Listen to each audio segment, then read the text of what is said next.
Regresamos, amigos de Benepress. Seguimos acá en nuestra conversación, última parte, con el economista Francisco Rodríguez. Guayana.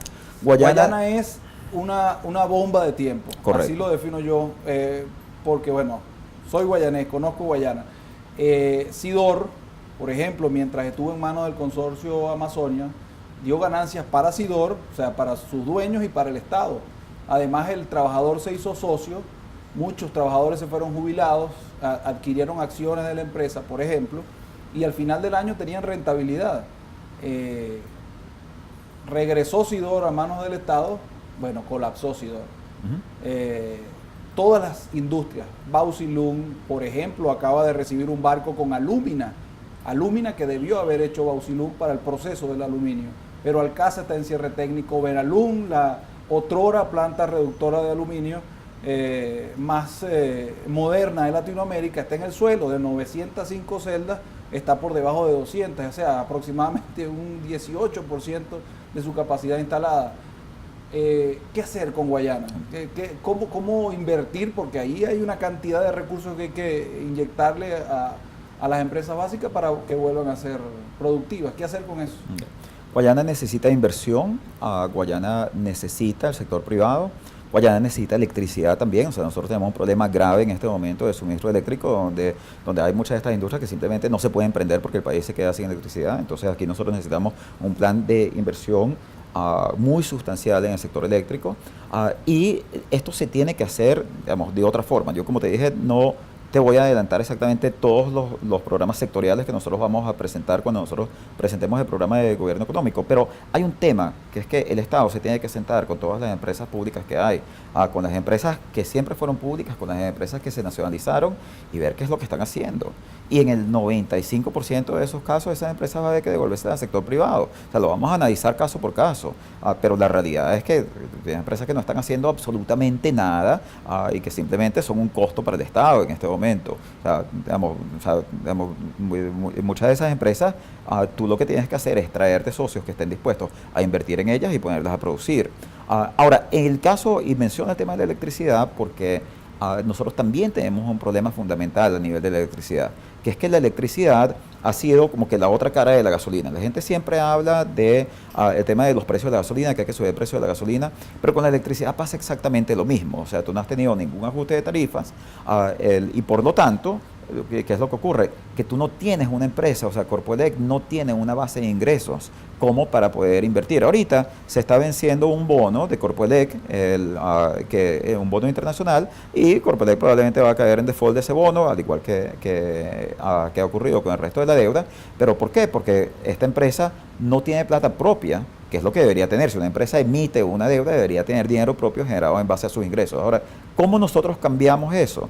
Bueno, nosotros tenemos que tener un esquema de tarifas del sector público que sea un esquema mucho más sensato. O sea, tú no puedes pensar que tú vas a tener todos los servicios, electricidad, agua, que tú vas a tener gasolina, energía, a que todo eso va a ser financiado simplemente porque el Estado le da plata, el Estado le da plata. ¿De dónde es que el Estado va a sacar la plata de eso? Entonces tú tienes que tener tarifas que sean cónsonas con, digamos, el precio normal. Ahora, por otro lado, nosotros lo que no vamos a hacer es imponer tarifas que la gente no pueda pagar. Entonces, la idea nuestra es que nosotros vamos a ir moviendo, y vamos a ir ajustando las tarifas de la electricidad y las tarifas de los otros servicios públicos de una forma que sea consona y consistente con el aumento del poder adquisitivo. O sea, que si nosotros tenemos un salario de $100 o un ingreso por persona adulta de $100, que es aproximadamente una cuarta parte del promedio latinoamericano, pero por supuesto es muchísimo más alto que lo que hay ahora, entonces nosotros podríamos subir esas tarifas a una cuarta parte de lo que se cobra en otros países latinoamericanos. Cuando nosotros converjamos a un salario de $400, entonces sí podemos converger a un precio que sea un precio cónsono con el promedio en el resto de América Latina. Ya con ese plan, o sea, solo en el momento en que tú presentas ese plan, corporaciones como Corpoelec pueden conseguir financiamiento, porque tú le estás diciendo a los acreedores, miren, nosotros vamos a tener una tarifa que va a ser el 25% del nivel internacional en el primer año, en el segundo año va a ser el 50%, en el tercero el 75%, en el cuarto el 100%. Y ya efectivamente hay razones para prestarte porque saben que a través de esas tarifas ellos van a poder recuperar el costo de su inversión. Pero nosotros necesitamos al sector privado, necesitamos financiamiento internacional y necesitamos al sector privado. O sea, el desastre de Chávez y de Maduro fue pensar que el Estado lo podía hacer todo y que en este momento a todo se le podía simplemente tirar plata del Estado y está bien. O sea, cuando el petróleo estaba en $120, eso lo podían hacer. Después cayeron los precios del petróleo, no se pudo hacer.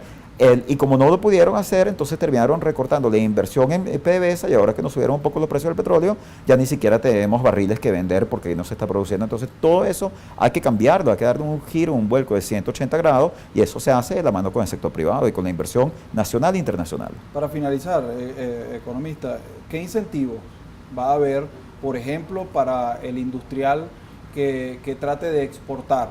¿Qué incentivos va a haber para esas personas que todavía se mantienen en el país, aun cuando producen para pagar nómina y para simplemente no bajar la Santa María? Sí. Bueno, fíjate que lo primero es que como nosotros estamos planteando adoptar un tipo de cambio de conversión que estaría alrededor de los 70.000 bolívares por dólar, a ese nivel Venezuela tiene costos bastante bajos de producción. ¿Por qué en Venezuela no se exporta en este momento, a pesar de que tiene los costos bajos? No, porque en Venezuela no hay ninguna seguridad de los derechos de propiedad. De hecho, tú tienes un control de cambios totalmente absurdo, que es un control de cambios en el cual nadie quiere traer dinero para este país, porque si trae dinero y tiene una empresa, esa empresa comienza a generar ganancias, entonces eso se lo quitan o no se lo dejan sacar. Entonces, el mismo control de cambios configura un enorme impedimento a todas las actividades de exportación y además el mismo gobierno muchas veces ni siquiera te deja exportar los bienes porque dice que para tú exportar los bienes primero tienes que demostrar que no hay una necesidad en el mercado local y por supuesto como ellos han generado este lío donde hay escasez de todo, entonces todo se necesita en el mercado local, entonces hay muy pocas cosas que se pueden exportar. Nosotros vamos a cambiar todo eso, o sea, efectivamente, si tú eres capaz de producir algo para el mercado internacional y tú eres capaz de generar dólares, entonces tú deberías poder hacerlo sin tener que pedirle permiso a nadie para hacerlo. Ya con eso, si nosotros arrancamos con la tasa de conversión de la que te estaba hablando, los costos en dólares en este país van a ser mucho más bajos que los de otros países. Y eso lo que quiere decir es que nosotros vamos a tener un gran estímulo a la producción de bienes exportables y de bienes que compitan con importaciones en el país y a la inversión internacional que va a decir, bueno, oye, yo prefiero invertir en Venezuela porque en Venezuela los costos son una cuarta parte de lo que son en Colombia. Entonces ese va a ser un primer gancho para atraer la inversión internacional y nacional, incluida la repatriación de capitales de venezolanos que se lo han llevado para el exterior, que nosotros vamos a estimular. ¿Qué otro elemento nosotros le podemos dar al empresario, al industrial venezolano? Financiamiento. O sea, aquí hay un tema clave de financiamiento para el sector privado, donde nosotros vamos a efectivamente proveer garantías de parte del sector público para reapalancar al sector productivo. O sea, nosotros tenemos un sistema financiero muy pequeño. Aquí tú tienes un gobierno que se puso a poner control de cambios, control de las tasas de interés y básicamente no dejaron, o sea, lo que termina con un sector bancario relativamente pequeño que lo que hace es que compra bonos del gobierno y que no le quiere prestar a nadie, bueno, efectivamente porque no tienes una base rentable sobre la cual desarrollar tu actividad en una economía que está diezmada, en una economía que está destruida y en una economía donde tienes ese control férreo sobre todas las variables que inciden sobre la rentabilidad del sistema bancario. Gracias por haber venido. Gracias a ti. Economista Francisco Rodríguez estuvo con nosotros, amigos. Será hasta una nueva oportunidad.